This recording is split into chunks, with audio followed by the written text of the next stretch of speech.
அமித்ஷா அவர்களை டெல்லியில் சந்தித்து மரியாதை நிமித்தமாக நான் சந்தித்தேன். நான் எந்த சூழ்நிலையும் எப்பொழுதும் தனிக்கட்சி ஆரம்பிப்பேன் என்று சொல்லவில்லை. கழகத்தினுடைய தொண்டர்களின் எண்ணப்படிதான், தமிழக மக்களுடைய எண்ணப்படிதான் இருக்கும். 26ஆம் ஆண்டு சட்டப்பேரவை தேர்தலில் உங்களோட பார்ட்டிசிபேஷன் எப்படி இருக்கும்? ஏன் அதுக்கு அவசரப்படுறீங்க? இன்னும் 6 மாசம் இருக்கு.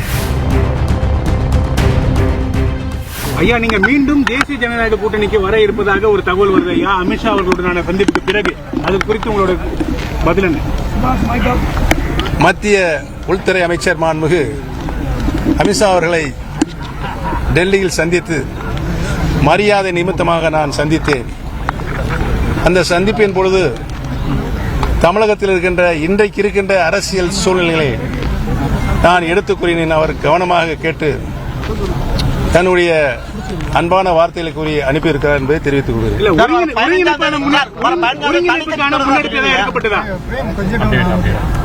அனைத்து இந்திய அண்ணா முன்னேற்ற கழகத்தினுடைய புரட்சி தலைவர் எந்த நோக்கத்திற்காக இந்த இயக்கத்தினை உருவாக்கினார்களோ, மாண்புமிகு அம்மா அவர்கள் இந்த இயக்கத்தை வரலாற்று சிறப்பாக மிக உயர்ந்த இடத்தில் யாராலும் வெல்ல முடியாத இயக்கமாக இந்த இயக்கத்தை வழிநடத்தி நிலைநிறுத்தியிருந்தார்கள்.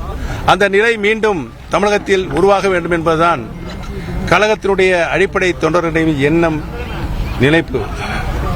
தமிழகத்தில் இருக்கின்ற பொதுமக்களுடைய கருத்தாகவும் அது இருக்கிறது என்பதனை தெரிவித்திருக்கிறேன். கேளுங்க.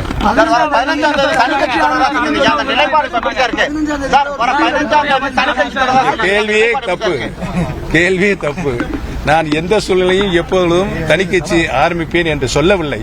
நீங்கள் கேள்வி கேட்பதை தவிர்க்கவும். அப்புறம் உங்க கூட இருந்த செங்கோட்டையன் டிவிக்கு இணைஞ்சிருக்கிறாரு.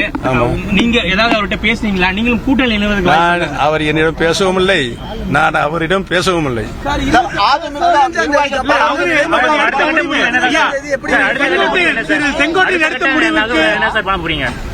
அடுத்த கட்ட நகர்வு கழகத்தினுடைய தொண்டர்களின் எண்ணப்படிதான், தமிழக மக்களுடைய எண்ணப்படிதான் இருக்கும். 26ஆம் ஆண்டு சட்டப்பேரவை தேர்தலில் உங்களோட பார்ட்டிசிபேஷன் எப்படி இருக்கும்? ஏன் அதுக்கு அவசரப்படுறீங்க? இன்னும் 6 மாசம் இருக்கு.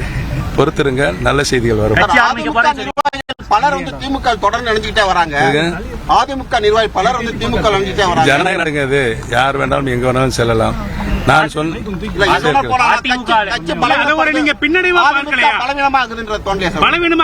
அனைத்து இந்திய அண்ணா முன்னேற்ற கழகத்துடைய தொண்டர்களின் இயக்கம், தொண்டர்களுடைய பலம் எந்த சூழ்நிலையும் எப்படியும் புரட்சி தலைவருடைய இயக்கம் பழுதுபடாது. அதிமுக ஒருத்தர் கேளுங்க, ஒருத்தர் யார் சொன்னது? எங்களுடைய நோக்கம் கொள்கை ஒன்று. பிரிந்திருக்கின்ற அனைத்து இந்திய அண்ணா முன்னேற்ற கழகத்துடைய சக்திகள் ஒன்றுபட வேண்டும் என்றுதான் நான் டெல்லி சென்று மாண்புமிகு அமித்ஷா அவர்கள் சொல்லிவிட்டு வந்தேன்.